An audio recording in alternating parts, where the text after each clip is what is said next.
It's the 28th of August 2003.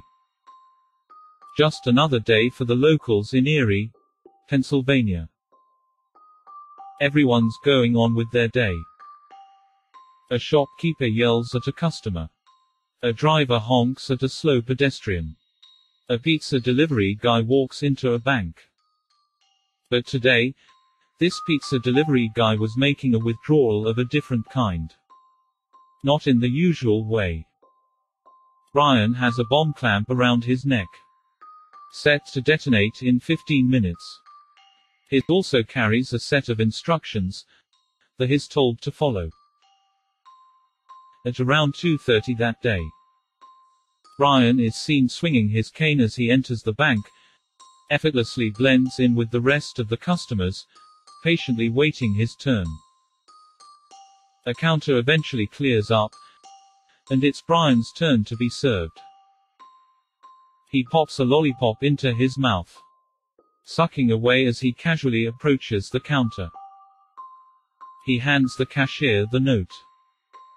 It states that she should hand Brian $250,000. Also, mentions that Brian has a bomb shackled around his neck, and it's planned to detonate in 15 minutes' time.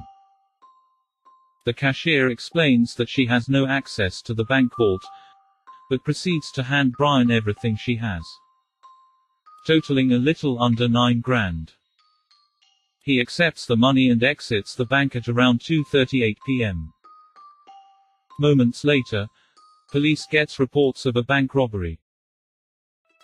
Barely 15 minutes after leaving the bank, the police spots Brian standing alongside his car. He was promptly placed under arrest. Now handcuffed, he's made to sit on the ground of the parking lot. He raps of his speech, explaining that 3 black men forced him to wear the collar bomb, and that they handed him a set of instructions to follow, or they would kill him. The police wasn't interested in all that noise at that time. They were too preoccupied clearing the area, also keeping a safe distance themselves. The bomb squad received their orders around 3:05, was on their way, but wouldn't make it on time. A little more than 10 minutes after they were called, at around 3:18 that day, Brian's luck and life runs out. His collar suddenly detonates, with the resulting explosion blasting a fist-size hole in his chest, killing him almost instantly. Welcome to Simply Told. Like, comment, subscribe.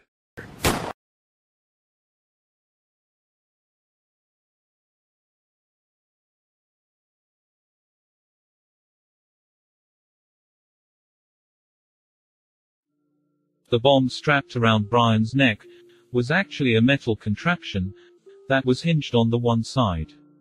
It almost looks and works like an oversized handcuff. There was 4 pin-size holes placed underneath. Then there's a rectangular section housing the explosives, with a couple of kitchen timers attached to it.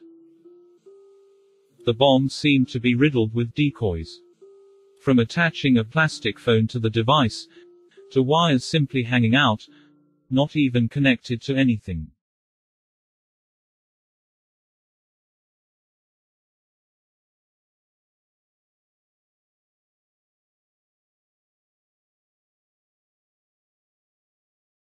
Brian was not the mastermind behind the robbery.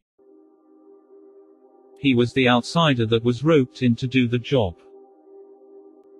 The real players were hiding in the shadows.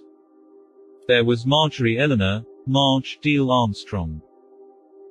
Born the 26th of February 1949. Marjorie battled mental illness, like bipolar disorder, her whole life. She was a good student in her younger days, performing well academically, even earning herself a master's degree. Then there's Kenneth Barnes. Born in 1954. He was a retired television technician who had a sideline hustle, selling crack. Kenneth would hang out with Marjorie often. Even fish together. And then there's William Ansell, Bill Rothstein. Born the 17th of January 1944. He was Marjorie's ex from way back in the day.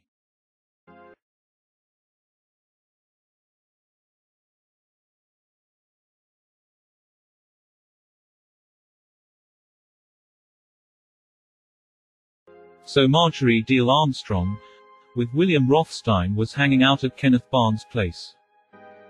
They were discussing different ways in making some money, with Marjorie suggesting that they kill her father, Harold Diehl, for the inheritance money. Kenneth agrees to do the hit, for $250,000. It wouldn't take them long till a plan to finance their original plan to kill Marjorie's father was conjured up. The new plan now was to rob a bank.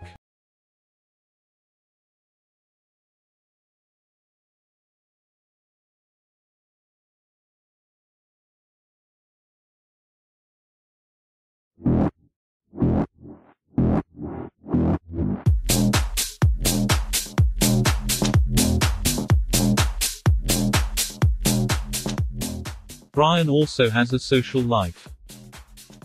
He would from time to time frequent certain places where the ladies would usually come with a fee.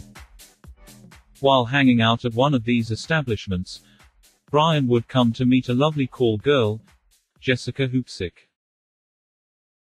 Now Brian would come to see Jessica often. You might say he was a regular. To the point he became acquainted with her acquaintances. And that's how he would come to meet her dealer, Kenneth Barnes.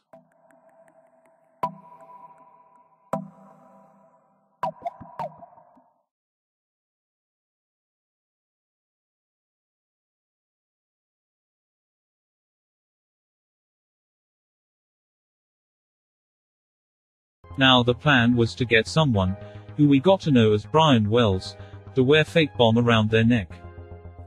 And if caught, is to say that 3 black men forced him to wear the collar, with them handing Brian a set of instructions that he was to follow, if he wanted to live.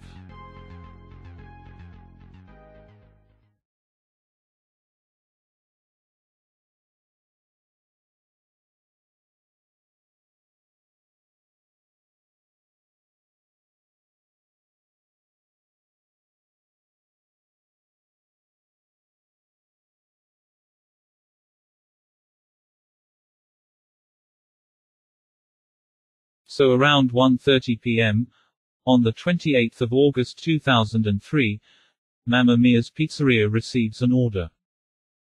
2 pizzas for delivery to 8631 Peach Street, which was located not far from the shop.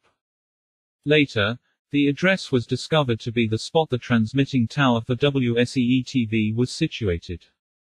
At the end of an unpaved street. Now it's established that Brian met his accomplices there. It's also believed that's when it was brought to his attention that the plan had changed. The bomb he'd be wearing was in actual fact real, with a set of instructions that he had to follow. Brian's first task was to rob the bank, followed by scavenger hunt, sending him to different locations to collect the keys that would inevitably unlock his collar. It also states that Brian was constantly being watched, and if he should venture off his task for any reason, the bomb would detonate.